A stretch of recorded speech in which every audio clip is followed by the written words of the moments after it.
Hello students, मैं अनूप राय। मेरे YouTube channel spark up classes पर आप सभी लोग का स्वागत है। जैसा कि आपने थंबनेल पे देखा होगा, पीजीडीएमएलटी। आज पीजीडीएमएलटी की पूरी डिटेल बनाऊंगा। बहुत सारे स्टूडेंट कमेंट कर रहे थे कि सर पीजीडीएमएलटी कोर्स जो है उसके बारे में ए टू जेड सारी बात आप बता दीजिए। तो मैं कहा क्यों ना एक वीडियो बना ही देता हूं, क्योंकि स्टूडेंट जो कमेंट करते हैं वही हमारा कंटेंट होता है। तो स्टूडेंट आज पीजीडीएमएलटी के बारे में जानेंगे। आपने बीएमएलटी का नाम तो सुना होगा, एक पैरामेडिकल कोर्स है, यानी कि लैब टेक्नीशियन के लिए। अगर आप लैब टेक्नीशियन बनना चाहते हो तो आप बीएमएलटी कर सकते हो, जो कि एक बैचलर कोर्स है लैब टेक्नीशियन का। आप डीएमएलटी कर सकते हो, जो कि आपका डिप्लोमा कोर्स है। इसी प्रकार से आपका पीजीडीएमएलटी भी है। आपका जो फील्ड है वो वही है, यानी कि लैब टेक्नीशियन वाला ही है, लेकिन इसमें जो एलिजिबिलिटी क्राइटेरिया है वो थोड़ा सा अलग है और इसकी जो लेवल है वो थोड़ा सा इससे हाई है। यानी कि अगर आप डीएमएलटी करते हो या आप मान लीजिए बीएमएलटी करते हो तो आपकी सैलरी कम होगा, लेकिन अगर आप पीजीडीएमएलटी कर लेते हो तो उनके अपेक्षा आपकी सैलरी ज्यादा होगा। लेकिन इसके लिए एक एलिजिबिलिटी क्राइटेरिया, बिना उस क्राइटेरिया को फुलफिल किए आप ये कोर्स नहीं कर सकते। तो ठीक है स्टूडेंट, बात करते हैं कि सर लैब टेक्नीशियन का काम क्या होता है। तो बहुत अगर एक छोटे में बात करूं, संक्षिप्त में बात करूं, तो लैब टेक्नीशियन आप जानते होंगे कि अगर हॉस्पिटल में कोई डॉक्टर किसी का इलाज कर रहा है तो ब्लड जांच के लिए कहीं ना कहीं लैब में हमारी खून जाती है या यूरिन जांच के लिए जाती है। तो जो हमारी ब्लड होती है, जो हमारी यूरिन होती है, उसे जो जांच करने वाला होता है, जो बताता है ब्लड को देख के कि हमारे शरीर में क्या कमी है क्या नहीं कमी है, ब्लड के थ्रू, यूरिन के थ्रू, वो जो बताने वाला होता है वही आपका लैब टेक्नीशियन होता है।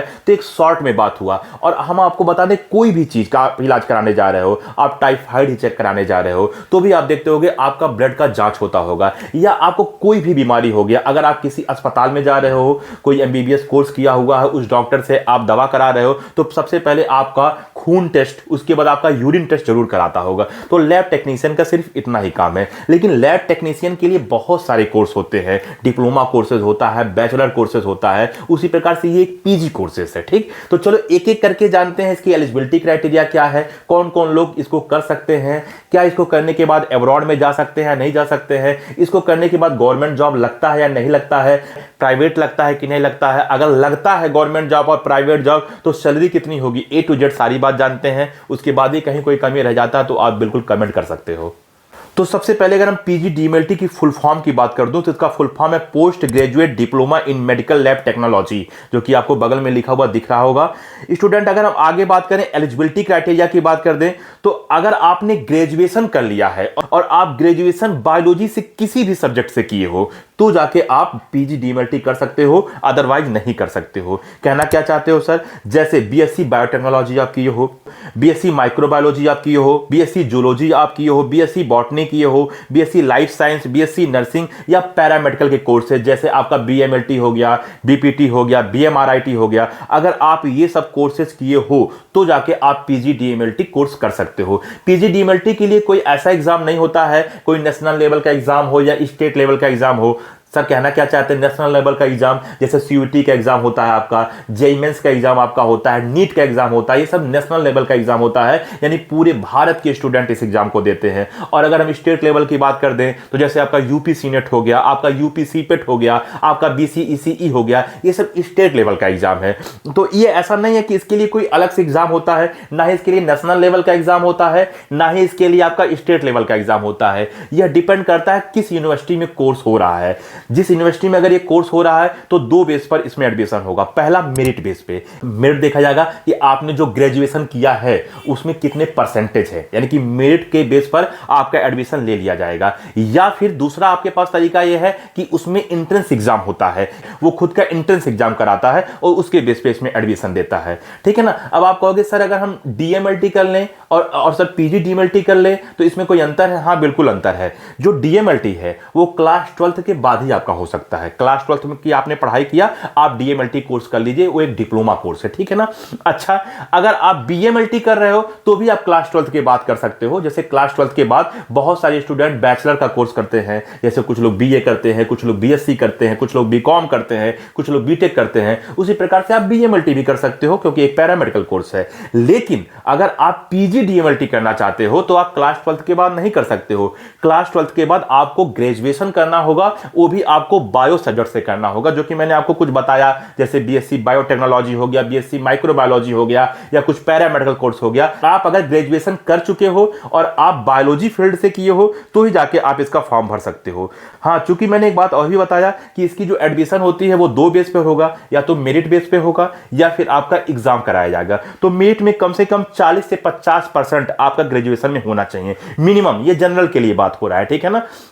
अगर आप जनरल के अलावा मान लीजिए ओबीसी हो, एससी एसटी हो, तो आपका 4-5% कम ही मान के चलो। तो मान के चलो अगर आप एससी एसटी पीडब्ल्यूडी हो तो 40 से 45% अगर आपका रहेगा तो आपका एडमिशन हो जाएगा। ठीक, आगे बढ़ते हैं स्टूडेंट, बात करते हैं सर फी कितना लगेगा, अगर हम ये कोर्स करते हैं तो फी कितना लगेगा। तो सबसे पहले आप एक बात और भी जान लो कि ये 1 से 2 साल का आपका कोर्स होता है। किसी किसी यूनिवर्सिटी में 1 साल में ही आपको डिग्री मिल जाएगी और किसी किसी यूनिवर्सिटी में आपको 2 साल में डिग्री मिलेगी। तो 1 से 2 साल का ये कोर्स है और ये पीजी लेवल का कोर्स है। पीजी लेवल का कोर्स है लेकिन पीजी लेवल का डिप्लोमा कोर्स है ये। एक डिप्लोमा कोर्स तो आप क्लास 12th के बाद कर सकते हो, और एक डिप्लोमा कोर्स मैंने बताया कि आप ग्रेजुएशन करिए, बायोलॉजी फील्ड से करिए, उसके बाद डिप्लोमा कोर्स करिए। तो ये डिप्लोमा तो कहलाएगा लेकिन ये पीजी लेवल का डिप्लोमा कोर्स है, ठीक है ना। इसकी जो लेवल है वो उस डिप्लोमा से काफी हाई है। अगर उस डिप्लोमा में आपको 20,000 का जॉब मिल रहा है तो इसमें कम से कम 35 या 40,000 का आपको जॉब मिलेगा। बात समझ में आ रहा है? मैंने एक एग्जाम्पल लिया, वैसे मैं आपको अभी सैलरी बताऊंगा। तो अगर हम फी की बात कर दें कि सर फी कितना लगने वाला है, क्योंकि आपको अपनी आर्थिक व्यवस्था के अनुसार ही पढ़ाई करना है। तो अगर हम फी की बात कर दें, अगर आप किसी गवर्नमेंट यूनिवर्सिटी या कॉलेज में पढ़ते हो तो लगभग आपका 20,000 रुपया पर ईयर में आपकी पढ़ाई हो जाएगा। और अगर आप प्राइवेट से कर रहे हो तो आपका 90,000 रुपया यानी कि 90,000 रुपीज आपका पर ईयर लगेगा, 1 साल में खर्चा लगेगा, ठीक है। अच्छा, आगे बढ़ते हैं। सर इसको करने के बाद जब जॉब मिलेगा तो वो जॉब कहां कहां मिल सकता है, यानी कि जॉब रोल्स बताइए। तो आपका गवर्नमेंट में भी जॉब मिल सकता है, आपका प्राइवेट में भी जॉब मिल सकता है। गवर्नमेंट में देखो कहां कहां वैकेंसी आती है, रेलवे में वैकेंसी आती है। आपको बार बार सरकारीरिजल्ट.com पर चेक करना होगा कि इसकी वैकेंसी निकली हुई है नहीं निकली हुई है। रेलवे में जा सकते हो, डिफेंस में जा सकते हो, डिफेंस मतलब आर्मी हो गया, आपका बीएसएफ हो गया, एसिक में जा सकते हो, या डिस्ट्रिक्ट एलटी यानी कि लैब टेक्नीशियन आप बन सकते हो। प्राइवेट की बात कर दें तो आप लैब टेक्नीशियन किसी भी अस्पताल में, ठीक है ना, आप लैब टेक्नीशियन के तौर पे काम कर सकते हो। वैसे आप खुद का कोई लैब नहीं खोल सकते हो। मैं आपको एक भी बात बता दूं कि चाहे आप डीएमएलटी कोर्स किए रहो या आप बीएमएलटी कोर्स किए रहो, आप खुद का लैब नहीं खोल सकते हो, यानी कोई इंडिपेंडेंट आप लैब नहीं खोल सकते हो।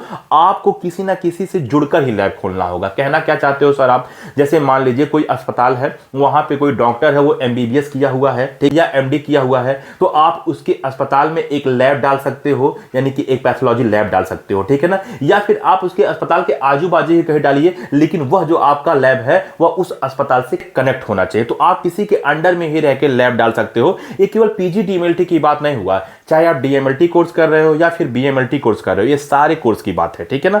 अच्छा, तो आप लैब टेक्नीशियन के तौर पे काम कर सकते हो किसी अस्पताल में या किसी अस्पताल के आजू बाजू, लेकिन आपको कनेक्शन रखना होगा उस अस्पताल से, ठीक है ना। ब्लड बैंक में आप काम कर सकते हो, डायग्नोस्टिक एलटी में काम कर सकते हो, और आप कलेक्शन सेंटर में भी काम कर सकते हो, यानी कि यहां आप जॉब कर सकते हो। स्टूडेंट, अगर हम आगे बढ़े, सैलरी कितना होगा?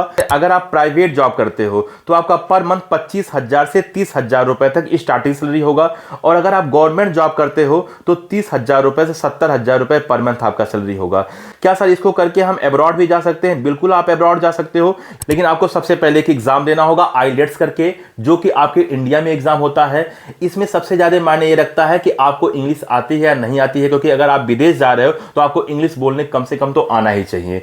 उसके बाद जब आप विदेश जा रहे हो तो भी आपका एग्जाम भी हो सकता है वहां पे खुद का, क्योंकि वो लोग भी जांचेंगे कि अगर आप पीजी डीएमएलटी कोर्स करके आए हो तो आपके पास नॉलेज है या नहीं है। तो अलग अलग देश पे डिपेंड करता है, कुछ देश एग्जाम लेता है और कुछ देश केवल व केवल इंटरव्यू करा देता है। कहां कहां ज्यादा स्कोप है? दुबई में है, कतर में है, ओमान में है, आबू धाबी में है, कनाडा में है और यूके में है, यहां इसका ज्यादा स्कोप है। तो स्टूडेंट, अगर आप विदेश जा रहे हो तो वहां जाकर आपको एग्जाम भी देना पड़ सकता है और आपका इंटरव्यू बेस पर भी हो सकता है, लेकिन आपको इंडिया में तो इसका एग्जाम देना ही देना होगा, आईलेट्स वाला, जिसकी वजह से ये पता चले कि आपको इंग्लिश की कितनी नॉलेज है, क्योंकि आप अब्रॉड जा रहे हो। तो ठीक है स्टूडेंट, पीजी डीएमएलटी के बारे में मैंने एक एक करके सारी बात बता दिया, आपको सारी बात समझ में आ गया होगा कि एक पीजी डिप्लोमा कोर्स है जो कि ग्रेजुएशन के बाद ही कर सकते हो, और ग्रेजुएशन भी आपका बायो से होना चाहिए, ना कि किसी अदर सब्जेक्ट से। अगर आप मैथ से हो, कॉमर्स से हो तो बिल्कुल आप नहीं कर सकते हो। इसी प्रकार से कोई और भी वीडियो चाहिए तो आप कमेंट करो, मैं और सुमन मैम हमेशा आपके साथ हैं और हम लोग टाइम टू टाइम आपको आपके रिक्वेस्ट पर वीडियो बनाते रहेंगे।